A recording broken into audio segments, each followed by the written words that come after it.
How's it going, everyone? Cody Bernardi here with another YouTube video, and in today's video we are going to be exploring GitHub Actions. Now, if you don't know what GitHub Actions are, it is a tool built into GitHub that allows you to run scripts automatically. Now, you might be curious, Cody, why is this interesting and why should I know this? Well, I'm a huge fan of automation, and this is the way to do it. So Cypher 387 has APIs for OSINT, and it looks fairly managed. The last commit was 3 weeks ago, and it shows you a whole list of different tools out there that has an API attached to it. Now, if you don't know what APIs are, I've made a few videos about that in the past. So we are going to be exploring GitHub Actions. We're also going to be using ChatGPT to help us write some code. And then I'm going to show you how to actually put this into use so you can start making your own GitHub Actions and then storing this information in GitHub directly. So the one example that I have is pulling sales information from county assessors. Now, what that means is basically like I want to see all of the real estate transactions that happen in a particular county, and I want to see every time something net new shows up in the assessor's database, and I want this to be ran automatically. There's many reasons you want to track this kind of information. This is mainly just I'm doing this as an example, but you can put this to work for like tracking like large real estate development sales. You could track like particular individuals purchasing things, particular organizations tracking things. So like if you're trying to see like the impact that like BlackRock might have in your community, depending on how the information is actually laid out in that data set, you can actually see that information over time by using something like GitHub Actions. You could track like changes to websites, changes to Whois databases. I mean, the list goes on and on.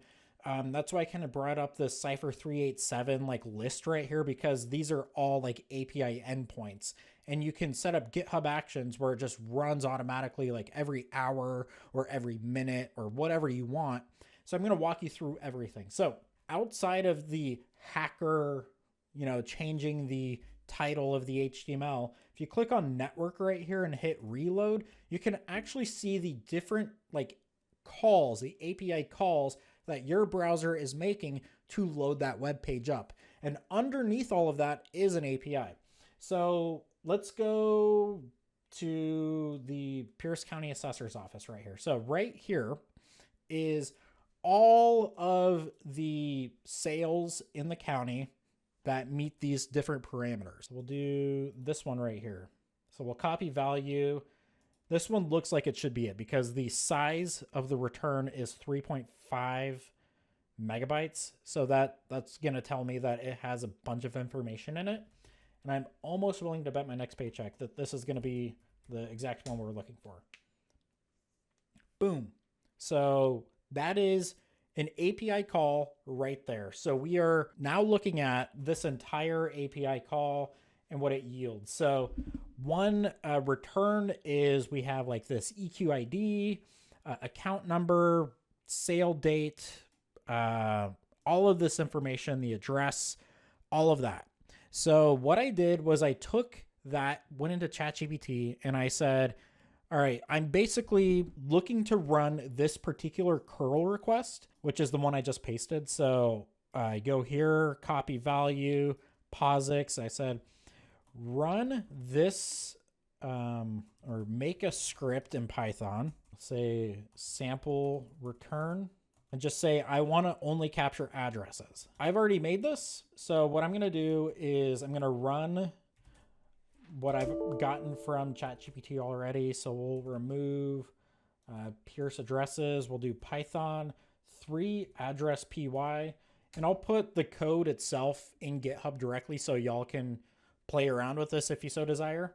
And again, this is only going to be in this particular county. You're going to have to go through these steps for whatever county you want to work in, just because the format of the data is going to be way different than what I'm using.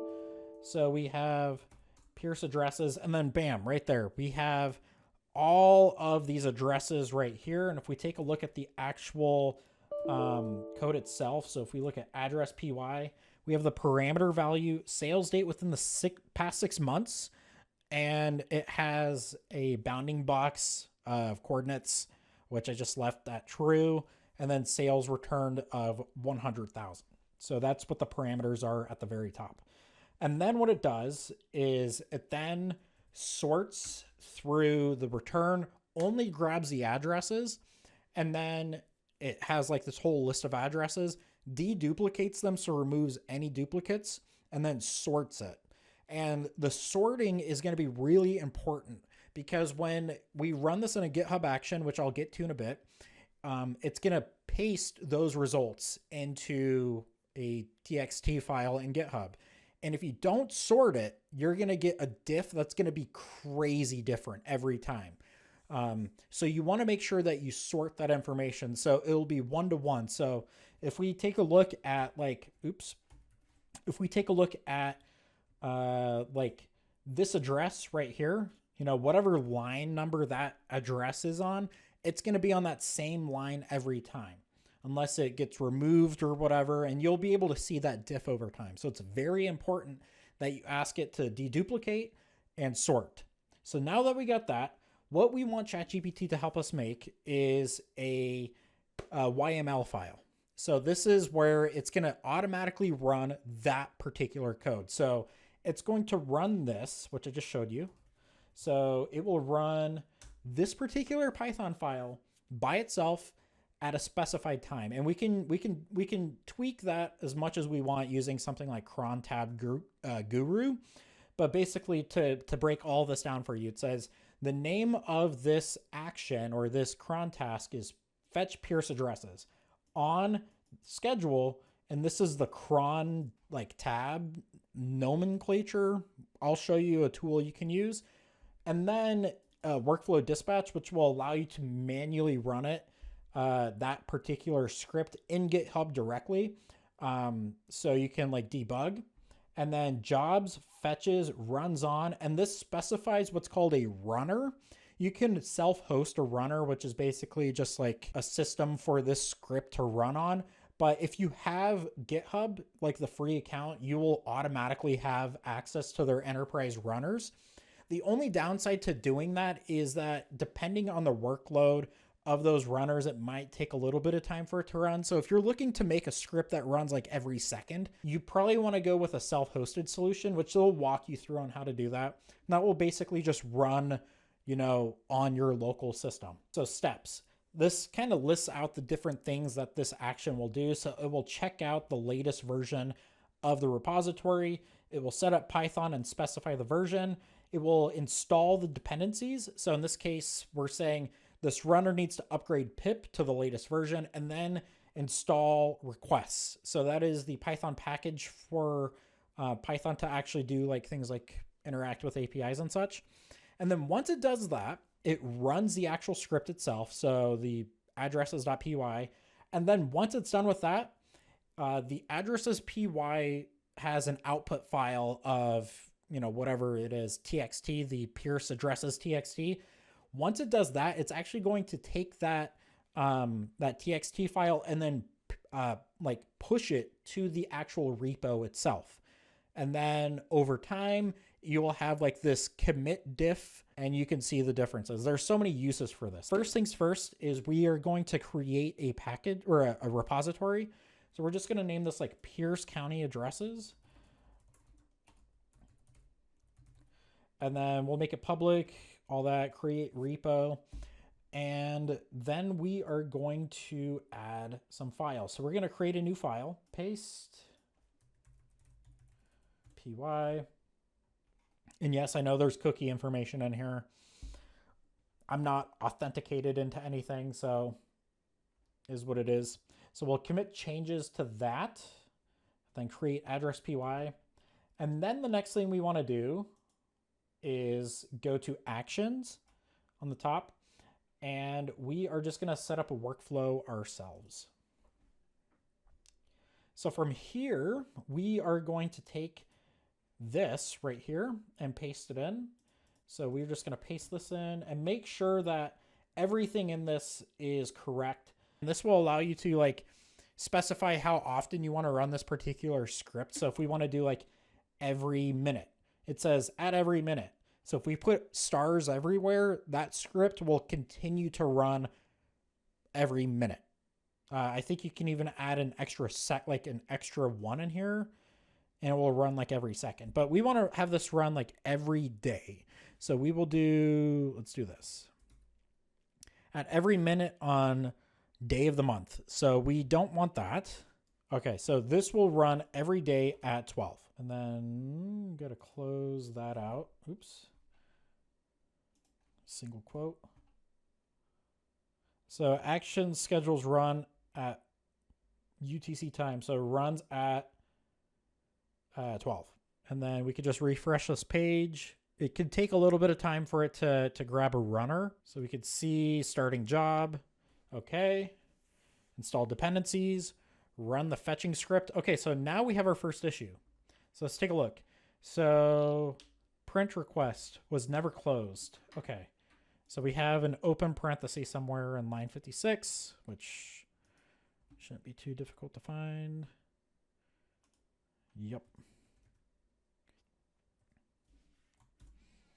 So we'll do that, commit changes.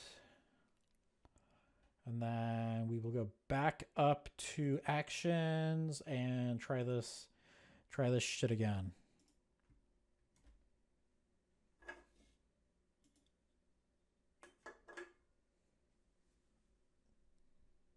I'm tweaking. Where's my... I just had a drink up here. Where'd it go?